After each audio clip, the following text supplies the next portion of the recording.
Hello there, I'm Sarosh and welcome to Designing for Better Brainstorming. Now, the name of the game that I decided to go with is called Bike Theft Who.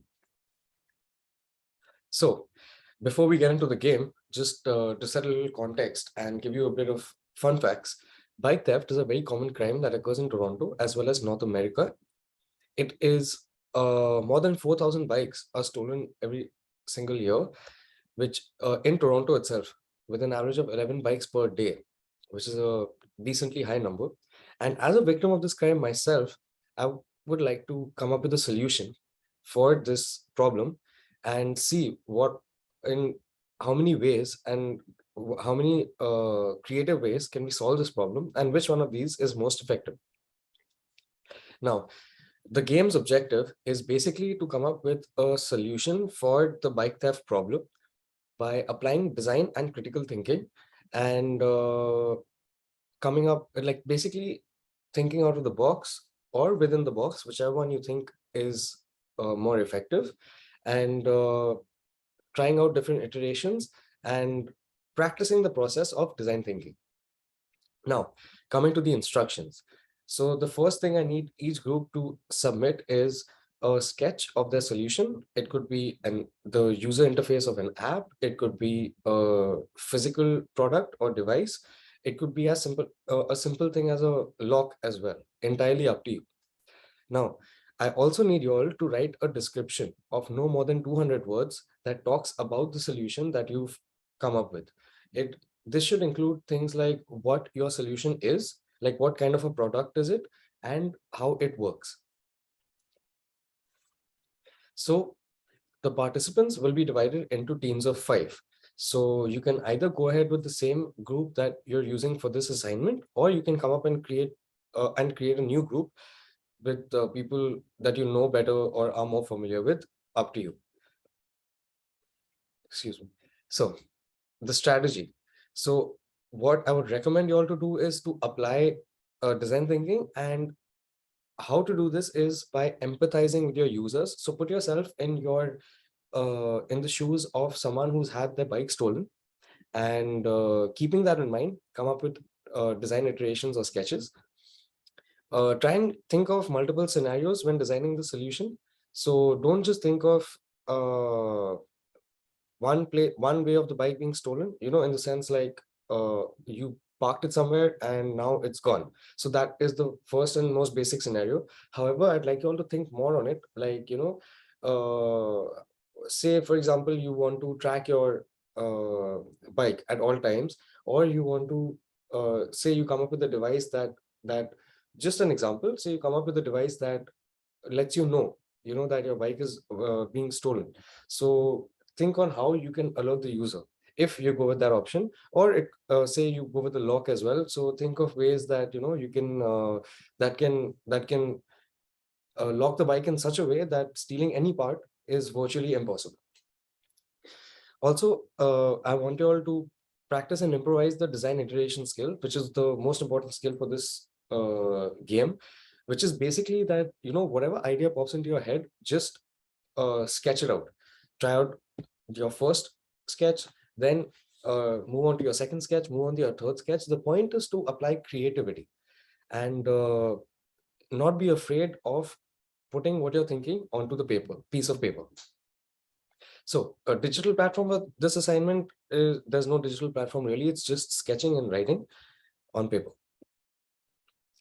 All right, so before we get into the references, I'd like you all, if you're participating in this game, I'd like you all to pause the video here and come up with the final sketch and the description. But there is a twist. You have to complete both these tasks within 10 minutes. So, which is why I mentioned that you must apply critical thinking as well. So, hopefully you complete this game and pause the video here and set yourself a timer of 10 minutes. And once you're done, continue with this video. All right. So moving on to the references and from the book that was based on game storming. So coming to chapter 1 and the principles or methods that I used for this game. So the first thing is the opening or diversion. So in this game, the first stage was to inform the participants about the objective and instructions of this game. So this was basically to make the goal of the game very clear. And in this case, it was a solution for bike theft. Exploring or emergent, or you can call it the second stage. So this is basically the stage where the game has begun, and the teams are discussing potential solutions, um, as well as beginning their sketches, and the energy in the room is increasing significantly. Coming to the closing or divergent, so this is the final stage of the game where the teams would, after discussing and sketching, decide their final design that they'd like to submit along with the description. And this is when, after the submissions, I will check the design solutions for the criteria such as ease of use, feasibility, and intuitiveness of the design. And based on these criteria, I will declare a winner, and that winner will be given a small hamper with candies and chocolates.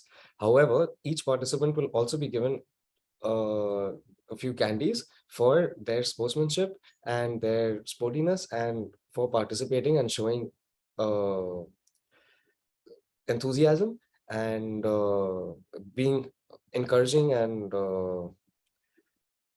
giving it a shot. Okay, so coming to our second references, which is from chapter 2 of this book. So the 6 essentials for game storming. So which out of these, so out of all the methods mentioned in the book, I've used 6 of them. First one being opening and closing. So the game I came up with has a clear opening and closing. The opening stage is when I explain about the game and the instructions, and what made me come up with this game and what the teams have to do. And the closing is when everyone has followed the instructions, come up with their final designs, their descriptions, submitted their sketches and their descriptions, and I look through the designs and declare a winner.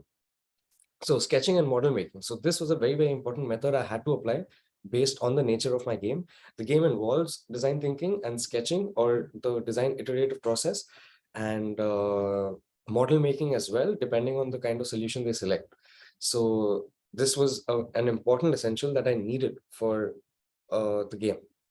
Randomness, reversal, and reframing. Now this, in other words, you can say this is the design iterative process, where you start with one design, but you explore, and whatever thoughts that are coming to your head related to that design, you translate that into sketches on paper.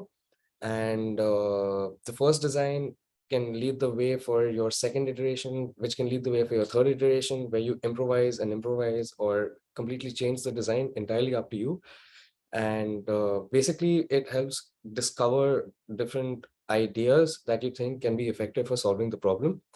So this was also another important essential for this challenge. Improvisation is super important, especially in critical thinking scenarios. So in this case, when they're given the problem statement, they start discussing with one another. The participants start discussing with one another about which solution could work, which solutions exist, how do we make it better. And then once they start sketching or writing the descriptions based on how they decide to distribute the workload, improvisation is key in order for them to succeed, to play this game well. They for example, they come up with a design, they discuss it with the group, they think on, okay, this has good ease of use, but I think the aesthetic is not good. So let's improvise and make a change to the aesthetic. And with discussions and explorations that they do regarding the solution, improvisation is going to play a very, very important role. Selection. Now, this method would be applied more towards the later or the second half of the game, or of those 10 minutes, where after coming up with different designs and trying out different descriptions, if they have the time, then they must select one solution that they think is the very best out of all the solutions that they've come up with. And this requires a discussion among the group members so that they can get feedback from one another, um, cover multiple scenarios from one another, get each one's view on their solutions so that they can pick and choose the best one that they think is most intuitive, creative, and effective. Trying something new. Now, this is, um, I think this method is applicable in the first half of the game where they are exploring different design options, thinking on how to describe the product and trying to come up with a new solution to this problem. So the bike theft problem has several solutions already, which I'm sure the teams might look into for reference and to build upon. However, the whole goal of this game is for them to try out a new solution that they think might be more effective. So moving on, moving on to the last set of references from the book, which is the 4 core game storming skills. So I think the 4 that I mentioned in this chapter are most important in terms of the kind of game that I came up with. So the first one is asking questions. And this is something that is essential for any kind of creative deliverable or game. So over here, there are 3 kinds of questions: navigating, examining, and experimental. So in the navigating questions, I think participants will ask each other uh, or think on what is the problem that they're trying to solve, in this case, bike theft. Who are they trying to solve it for? Or who are their target users? In this case, people who own cycles and cycling enthusiasts. And what are the possible solutions for this problem? Similarly, we have examining questions such as, what are the current solutions that exist so that they can build upon it? How might they improve these current solutions? And what scenarios must they keep in mind to solve for?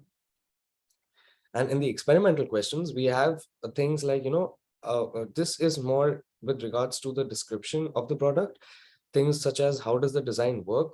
What scenarios does this design cover? And uh, maybe what inspired them to come up with this design or improvise on an existing design. So employing visual language. So this game requires them to sketch their designs as well as write a description for the solution.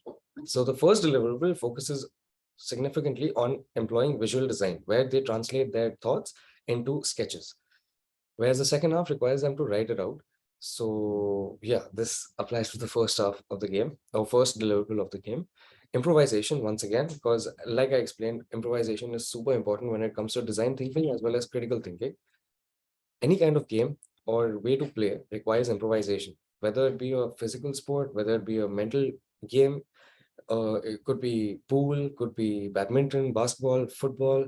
Any kind of game requires improvisation, where have to think on your feet. You have to basically stay frosty and uh, think on what you can do next and kind of follow your instinct. So in order to apply this or make our participants apply this or practice this, I came up with the 10-minute limit on the game, because this helps improve their critical thinking skill. Practice. Now, in order to be good at anything, we must practice. And as students of digital media, most of our work involves practicing brainstorming, because most of our work or all of our work is creative in nature. And keeping that in mind, I decided to give them or come up with a game that helps them practice this further, and with a touch of critical thinking. So I think this will be a helpful and fun game. And I hope you all, those of you who participated, I hope you all had a lot of fun and learned something from this. If you did, please let me know in the comments below. And thank you so much for watching. And until then, see you next time.